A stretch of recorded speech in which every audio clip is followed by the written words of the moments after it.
Welcome to the Abundant Accountant Podcast. This is where accounting professionals just like you come to learn the most efficient and powerful ways to grow their firm, sharpen their sales skills, and have consistent increasing revenue. We cover topics from sales, networking, handling objections, negotiation, pricing, finding those ideal clients, and how to get rid of the ones that just don't suit you and how to set those boundaries so you can stop giving away your time, working for free, putting yourself on sale, and really start to get paid for the value and the worth that you bring to your clients. You'll learn tips, strategies, as well as hear others from personal interviews from successful accounting professionals. This podcast will show you exactly how to create the firm and life of your dreams full of abundance.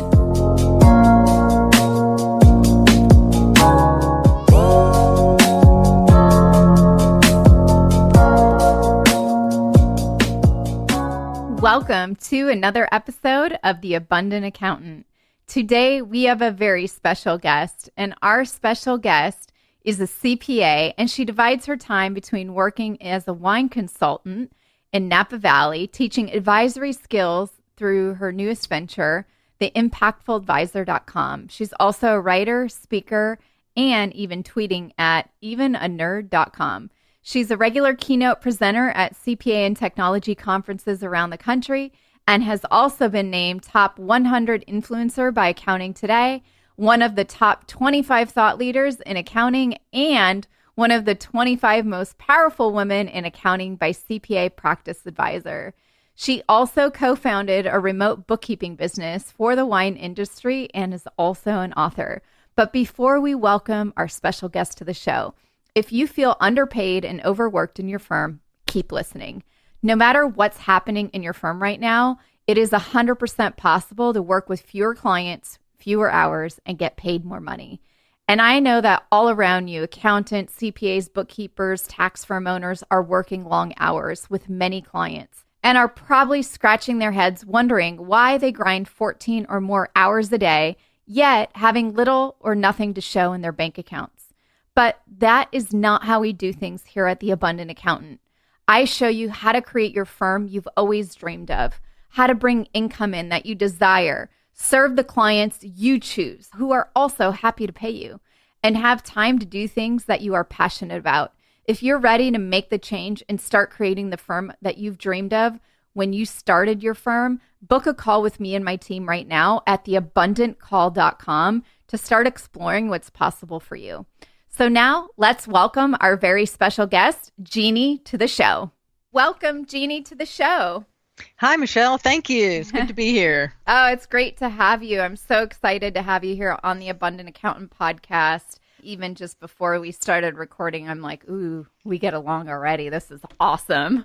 So for everyone here on the Abundant Accountant podcast listenership who's been here for a long time, I think you're going to hear some validation of things that I've been talking about for quite a while, right? We've been doing this podcast since 2018. So if you're new here, make sure to go back into the beginning episodes and listen to them. There's tons of golden nuggets. Make sure you have your yellow notepads and a pen and paper to take notes.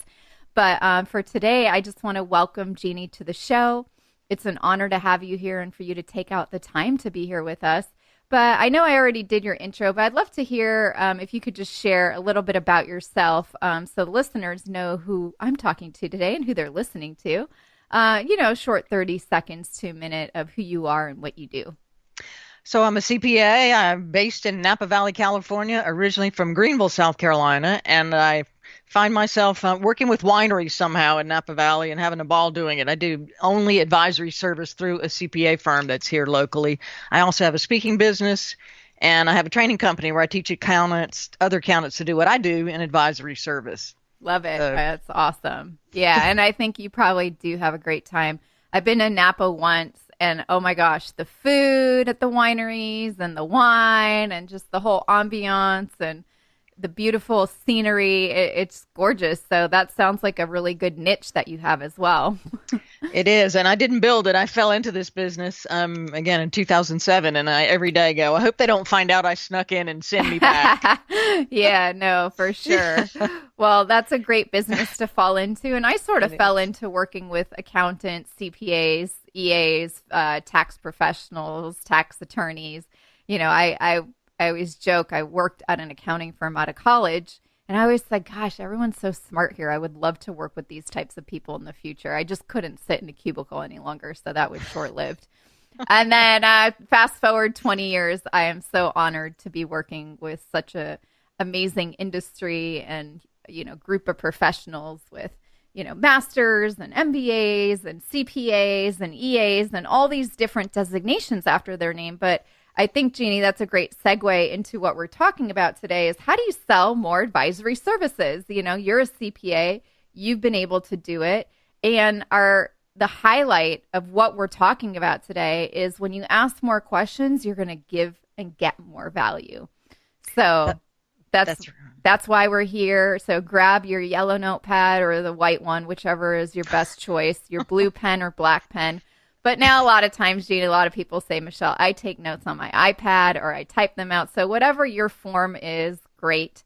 I highly recommend grabbing that piece of paper because, Gina, I'd love for you to share what really worked for you being the CPA that you are, working with wineries and really transitioning to only advisory work. I know that's a dream of so many people here listening today.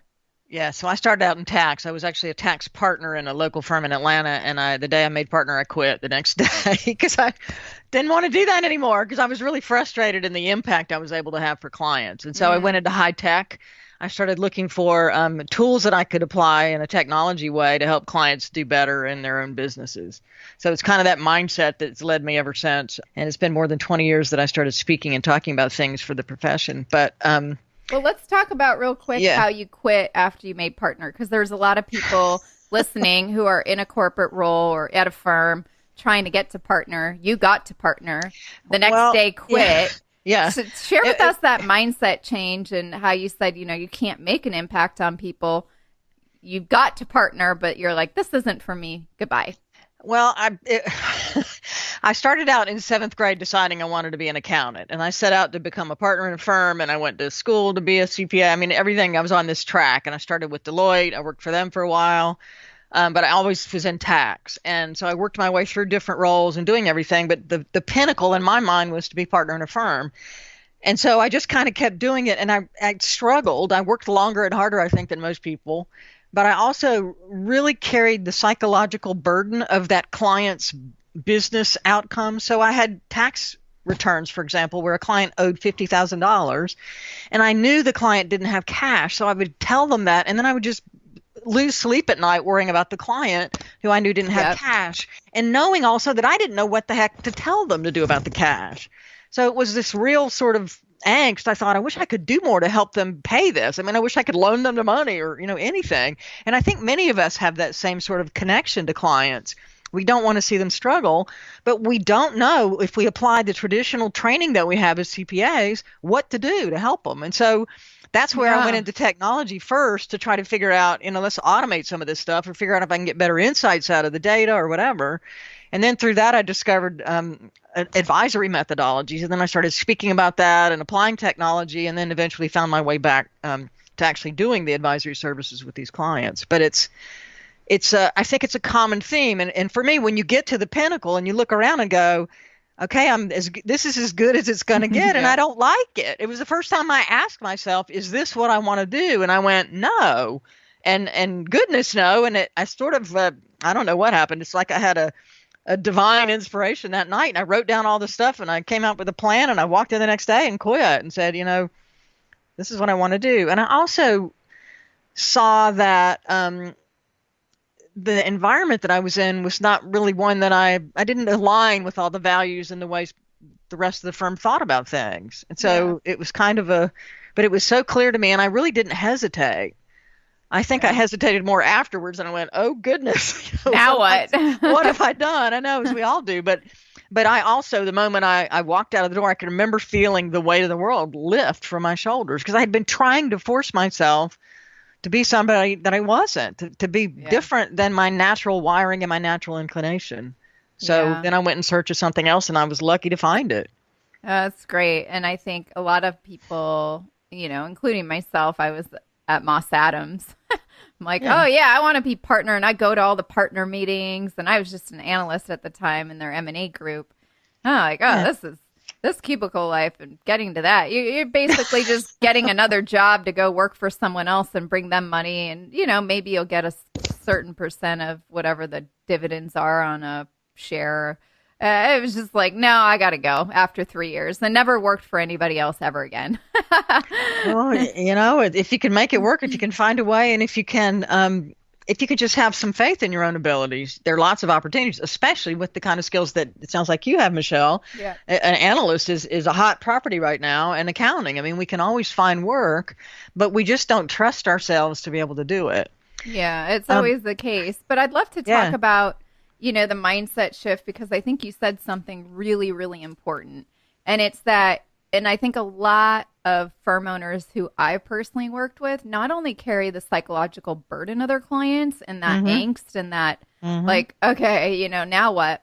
But you transition to the advisory services, and I'm going to guess that by doing that, you're helping relieve that burden, that surprise that the client's getting in advance. So taking more of the proactive approach versus this reactive approach, which is the way you were taught. Exactly. We were historians by training. You were historians by training. Yep. Yeah. And I'm not a CPA. I've just learned this from having so many clients of you guys. And it's like, for example, I just got an email literally about an hour before our conversation about what I have to write a check to within the next, I think it's 8 days. Yeah. And it's just like, okay, yeah, let me go sell some shares and make that happen. And it would be, it's probably the 16th. So you got 7 days now, Michelle. I know, you're right. Estimated payment. Yes, I have to make the estimated payment by the 17th or 16th or whatever day it is. And this is, but I think it's really important to think about from your perspective that I don't think my CPA really cared to send me that email, to be honest. They're like, here's how much, send the check. I'm like, okay, got it, thanks. But we do have such a personal connection to our clients. And I've found a lot of firm owners, like you said, I wish I could loan them money. Oh, should I give them a discount on my fee of what I'm going to charge? And then you always are chipping away at yourself. And it doesn't ever help, number one, solve this problem. And number two, make you feel any better. So I'd love to hear about the mindset shift that you went through from going from tax to being a historian to going into the preventative, proactive approach 100% now. And gotta love the winery niche. Oh my goodness. I can't imagine the amount of bottles you have laying around from all the different wine clubs from all your winery clients. Well, they don't last very long, Michelle. I bet. They don't last very long. Well, first of all, I want to talk real quickly about a word that you mentioned, which is sell, about selling and sales. Sell is a 4-letter word, and accountants don't like that. Don't like it. I know. I know. We hate to talk about selling, but what we like to do is help, right? We want to cure. We want to heal. I think we're healers. I think a lot of people are saying that. We have that same connection to clients. And to me, advisory is about helping a client move the needle forward in the direction of their dreams. That means we have to know what their dream is, which most of us don't ask. We just jump into the task at hand, right? So the mindset shift we make is to really be curious enough to understand where that client is coming from. And that involves asking different questions. And again, I didn't know how to do this. I wasn't trained to do this. I went first to technology, and then in order to apply the technology, I realized I needed to learn new skills. And so I went in search of training, and I found it. And that's the training that I now deliver. So I've been working with these tools since 2004, and I've been speaking about them and then sharing them with both clients and other accountants who want to do it too. But I needed a methodology that I could follow. But it starts with asking questions outside of the burning pain that the client has when they come to you. For example, they come to me and say, I need to file my tax return. And then we jump on getting the stuff and do the tax return. But what we need to do is say, okay, well, let's back up a minute and let me understand what you're trying to do in your business, where you're trying to go, what your goal is for the business. Why did you become this winery, in my case?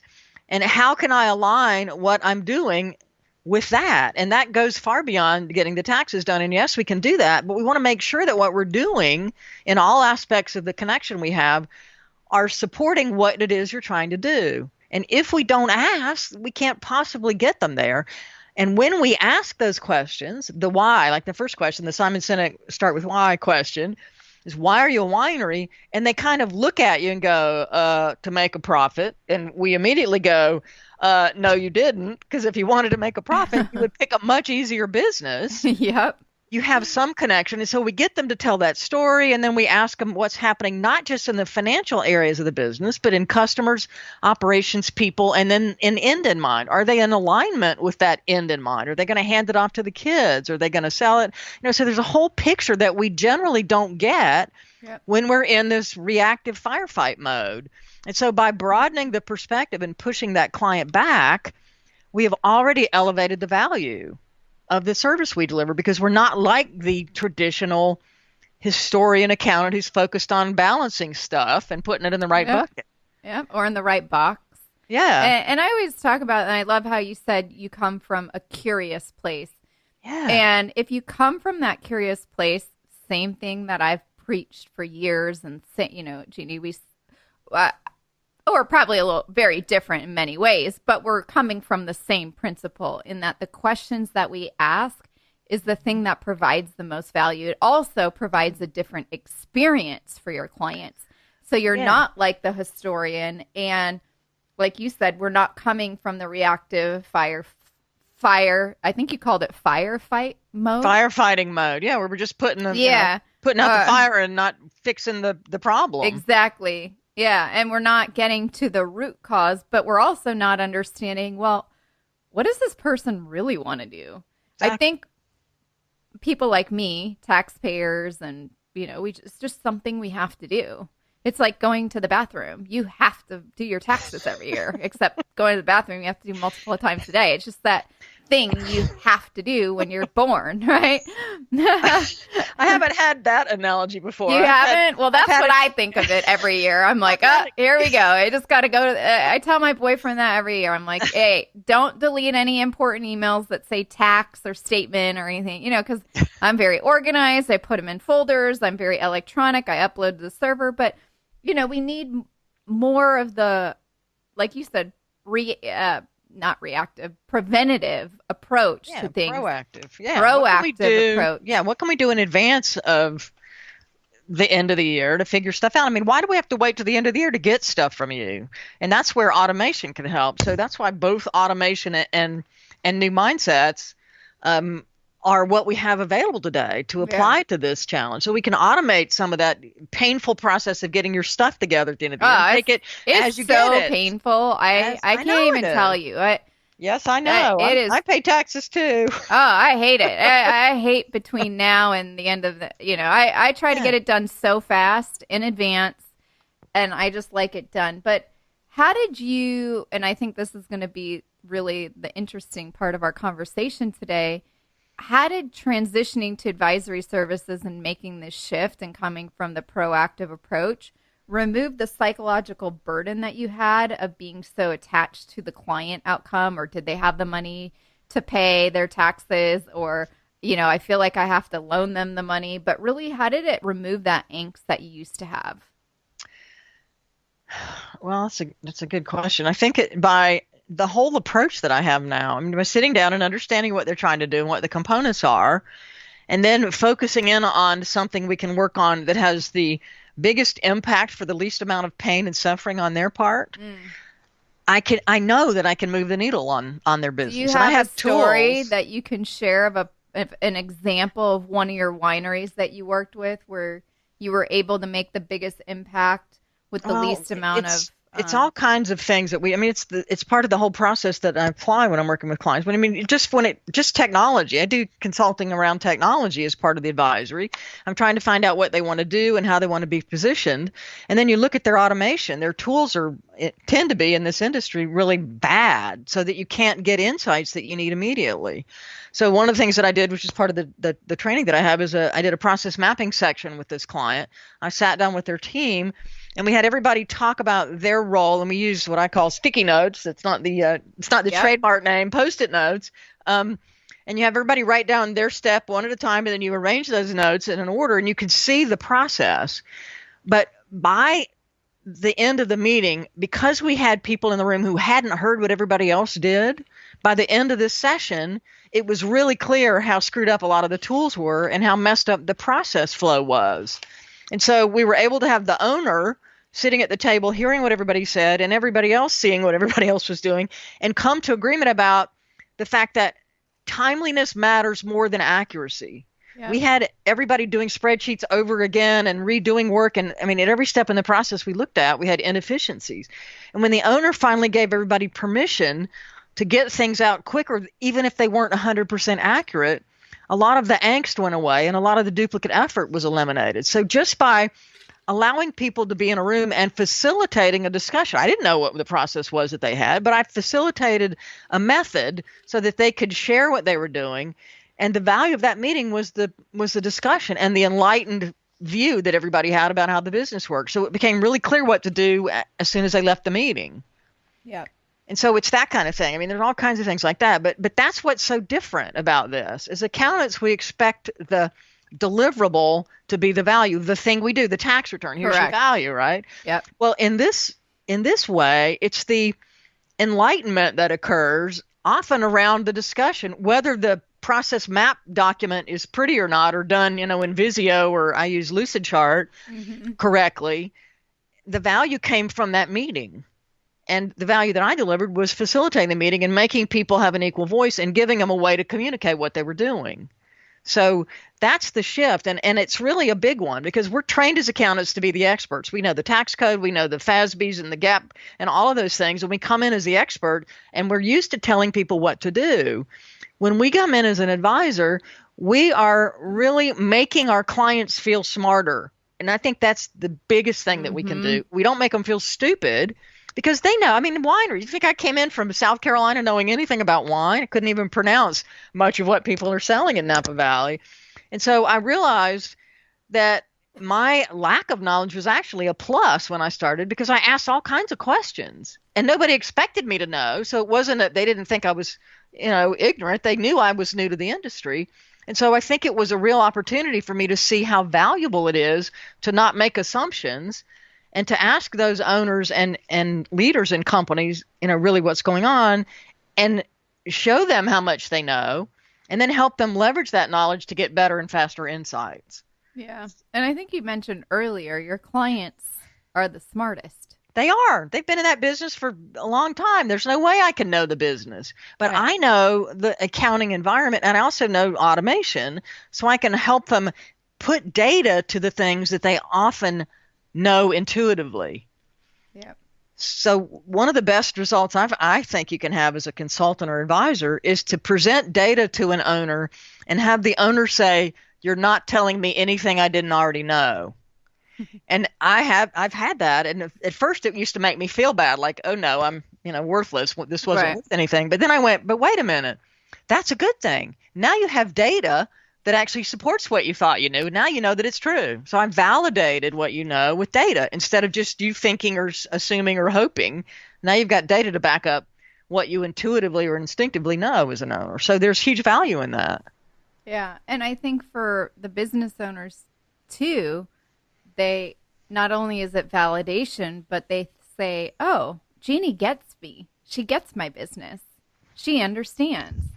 So now you're also kind of sitting on the same side of their table and coming from their position. That's right. And the beauty of having a focused niche, or niche as some folks call it, niche, is niche, that, yeah, whatever. Yeah, niche, is that you really can. You start to see patterns. I have relationships with the vendors who provide unique software for our clients. I work with those companies. I know the tools. I know the processes. They're pretty much the same. There are variations, and then I know the types of wineries that I'm going to run into. They're estate wine. There are other people who are buying and selling, and there are all kinds of different permutations. But you really have the luxury of going pretty deep in pretty much everything that they're worrying about as owners. Yeah. And again, that's one of the places where you start. What are the things that are top of mind for you? What are you trying to do? Where are you trying to go? And how can I align everything that I do with you in support of that? Yeah. Do you have any other golden questions that you'd like to share today with listeners? My favorite question is to ask an owner, how do you know if your business is on track? And that is right now, across from me, I want you to tell me exactly how you're doing in this moment. Where would you go right now to find that answer? And most people can't go anywhere and find the answer. Or they're going to say, I look at my bank account, and if that's how they're running their business, they're in trouble. Or they may have something else, but that tells you what information is most useful for them. And that's where we should align our efforts. Okay, let's get that to you faster if you can't get it right now at the tip of your finger. And let's make sure your systems are making that as visible as possible in the fastest amount of time. So that question to me is a great one. And then when they kind of get bleary-eyed and can't answer it, that means there's a bunch of potential for you to help them get better insights in a far and more. that's where your advisory services come into play. It's a huge door opener and a really good opportunity to open a discussion with that owner. I have a question, Geni, because you were CPA, you are a CPA, you were in tax, you got to partner level, quit your job, now only doing advisory. I'd say 90% of the firm owners who I work with, and maybe a handful here listening, are working with so many clients on the tax side, on the compliance side. They call them maybe their low value clients, their low paying clients, their pain in the ass clients, PITA clients. You name it, I've heard all the different terminology. How would you say one would shift into advisory services when they're so bogged down with the doing of the work, with the minutia of the work, and also their mental state and their mindset of their psychological burden like you had, and the angst that they have with tax season every year, and then it's like after that, oh, I'm going to make a change, and then that change never happens. You know what I'm talking about? That vicious cycle, that hamster wheel. I used to do a presentation called "Stop the Gerbil Workout" when I first started, and the message there was automate, to stop doing some of the repetitive stuff. But it's the same message. Well, you've got to. First of all, we have to stop putting our clients ahead of ourselves. Yep. That's the first thing. I love that. I love that because when someone books an appointment with me, Geni, I put congratulations on putting yourself first. That's in my confirmation message. It's great. It's great, but that doesn't mean, that's what we do. This client needs me, so I'm going to take them, even though I'm not billing them what they're going to need to pay me, and I'm not going to enjoy doing the work. And so then it's a cycle of misery that we've created for ourselves. I've done a whole bunch of speaking and training, and I have a bunch of tools around how do you find capacity. That's the number one excuse people say to not doing advisory. Well, you don't have capacity because you're doing a bunch of crappy work and not getting paid for it. So you've got to either fire clients, or elevate your fees on the ones that you do so you don't have to have as many, and get rid of some. I mean, one of the things so the training that I do was created by someone else, by Edie Osborne, who's the person that trained me, and then I acquired the rights to the training. It's called Level 5 Advisory. And one of the things that she says is if you don't lose 20% of the proposals you're sending out, your prices aren't high enough. Yeah. And that's something that we're trying to get the price down so it's affordable rather than getting what it's worth to us to do the work. So, and I do individual coaching and I do cohort group training around the online training program that I have. And I've got 2 people in the last week who asked that same question, but I can't raise my prices. They can't afford me. And I talked to them, and both of them went out and got higher price projects immediately. They just didn't have the confidence to bill what they were worth for the work that they were doing. Yeah. And one of the easiest ways for me is to start with that intake of a prospective new client. New clients are easier to shift. And you start asking these questions. And again, I have a format where you ask them what works, what doesn't work, and what's your ideal outcome in 5 areas of the business: finance, customers, operations, people, and end in mind. It's called SCOPE. That's the abbreviation. The SCOPE, the first letter is a $, is the S. So financial, customers, operation, people, end in mind, which spells out $COPE. And you ask them what works, which nobody's doing that. We always ask what's broken in the financial aspects of your business. We don't ask them about customers or operating, any of that stuff, and we don't celebrate what they did right. Mm-hmm. And then we ask, what's your ideal outcome? That gives that discussion, when you finish that discussion, when you're trying to onboard a client, takes you out of competition with anybody else who's in accounting, unless they're trained by me or other people like you. Yeah. So that initial onboard intake session where you broaden the perspective of what you're doing and elevate your own value gives you permission to do other things. So our firm, we do traditional service, and we offer multiple tiers with advisory and dashboards and all kinds of stuff on top of that. And just by sending out a proposal with multiple options, you again show clients and prospective clients what you're capable of. And even if they can't afford it yet, you want them to aspire towards some of those other services. Yeah. So the easiest thing is to get rid of some of those. You have to say, I'm not doing this anymore. You have to come up with the lowest amount you are willing to take for work that you do. Like, I have a bar. I won't do anything for less than $1,000. It's not worth it. Good. Yeah. Whatever So that number important. is for you. Yeah, I'm not going to screw around with this. And, that's $1,000 a month, or it could be $1,000 an hour. I mean, whatever it is, if I'm going to do a thing and it's going to be a piddly amount, it's not worth it. Just Well, the and starting and stopping is makes it not worth yeah, it. even lifting up your finger with the pen just to write something down wasn't worth it.